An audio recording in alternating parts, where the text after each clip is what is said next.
aşiretinizde yerin dibine batsın. Sultan! Nereden can damarlar geçermiş? Tabii siz daha iyi bilirsiniz doktor bey. Ne bekliyordum ki? Bu babanın çapkınlık belgesi. Bunun sende ne işi var? Bu konağı terk edeceksin. Sana gitme demekten yoruldum. Karar senin. O zaman elveda.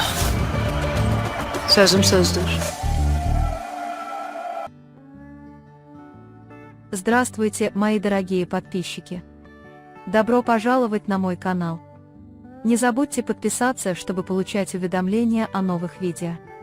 Как будет устанавливаться перемирие между Зияном Агой и Серхотом?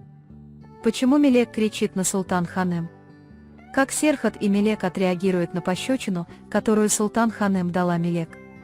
Кого будет преследовать Севди Ханем, ударив Мелек, которая, как она понимает, ее дочь? Сможет ли Йылдыз завоевать сердце Серхота, как она того желает? Сможет ли Серхот полюбить Мелек в ответ на ухаживание Йылдыз и держаться от нее подальше? Что сделает Мелек, когда увидит, как Серхот и Йылдыз сближаются? Убьют ли Султан Ханем и Мирьем Ханем Севди? Чем Йылдыз шантажирует Мелек, представляя это как доказательство любовных утех Хильми Бея? Поддастся ли Мелек в отчаянии шантажу Йылдыз и покинет особняк? Задушит ли ее Севди Султан или все это сон? Проигнорирует ли Серхот уход Мелек? Узнает ли Серхот, что Мелек ушла из-за Йылдыз? Перемирие между Зияном Агой и Серхотом со стороны покажется миром, но внутри оно будет нести тишину, полную подавленной обиды, страха и расплаты. Тот факт, что обе стороны были близки к кровавому конфликту, глубоко потрясет даже вождей племени. Все будут знать, что это перемирие – лишь временная передышка. Серхоту придется на мгновение остановиться на пути, на который он встал, чтобы не допустить пролития крови отца, но эта позиция лишь усилит растущий в нем гнев. Зиян Ага, в свою очередь, согласится на перемирие, чтобы защитить свою репутацию и не потерять расположение племени, но жажда мести в его сердце никогда не утихнет.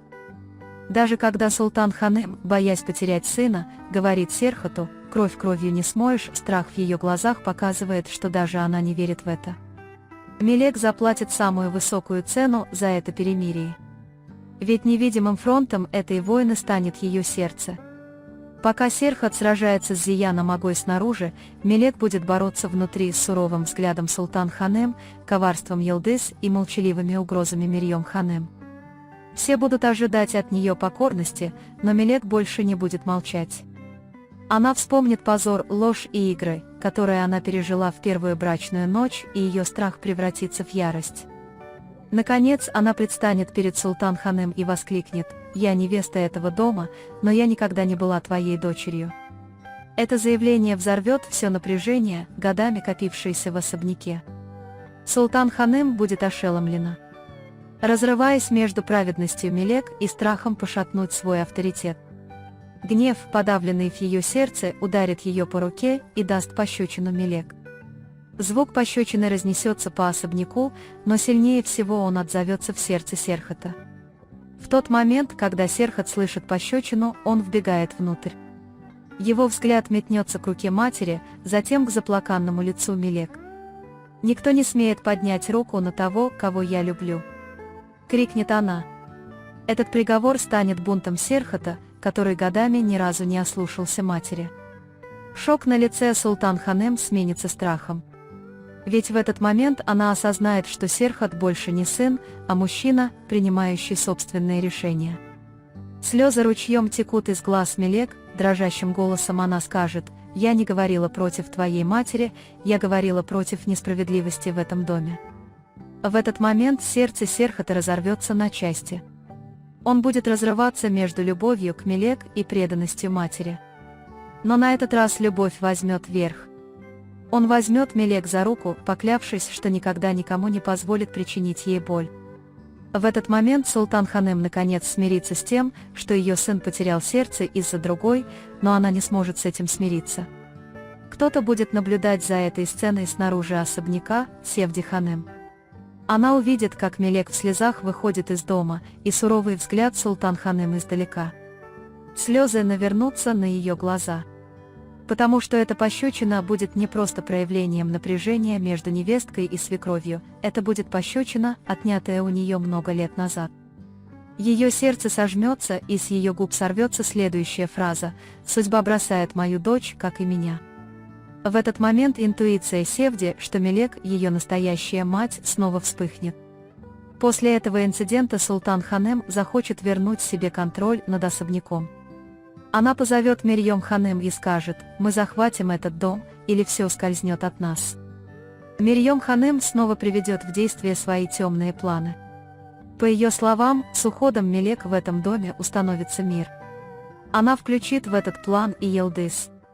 Она скажет: «Никто, кроме тебя, не сможет стереть Мелек, омрачившую разум Серхата, побуждая Елдыс принять меры». Елдыс раздобудет документ, чтобы загнать Мелек в угол. Этот документ будет одним из тех сомнительных соглашений, которые Хильмибей подписал много лет назад, чтобы уплатить свои долги. Но Елдыс представит его Мелек как документ, позорящий твоего отца. Она будет угрожать Мелек: «Если все узнают, что сделал твой отец, твоя честь в этом доме будет разрушена». Мелек застынет на месте. Она попытается спросить: «Ты обвиняешь моего отца в темных делишках», но улыбка Елдыс выдаст ей все. «Я просто хочу вытащить тебя из этого дома», — скажет она. Мелек будет молчать, чтобы защитить имя отца.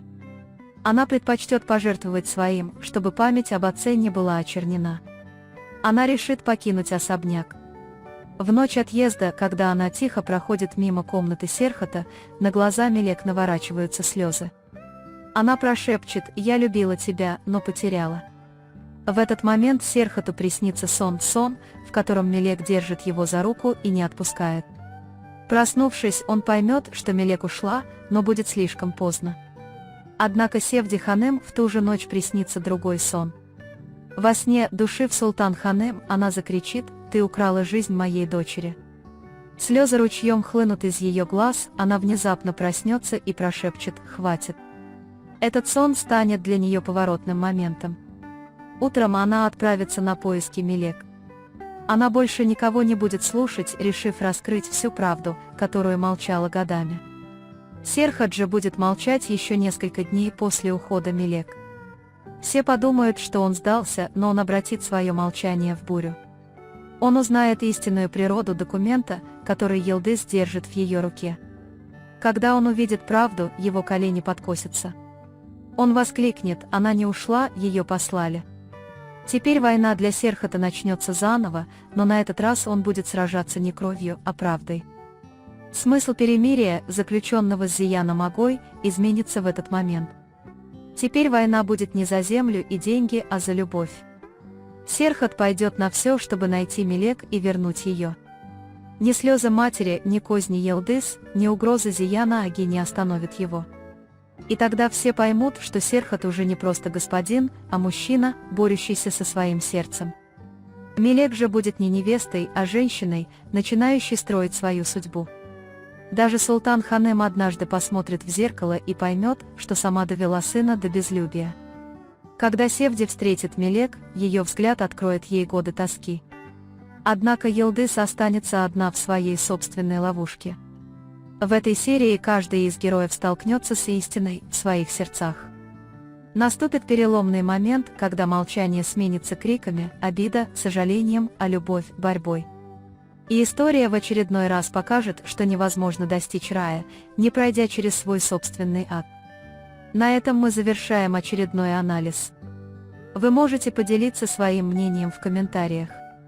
Не забудьте подписаться и включить уведомления о новых видео. Увидимся в следующем видео. Береги себя. До свидания.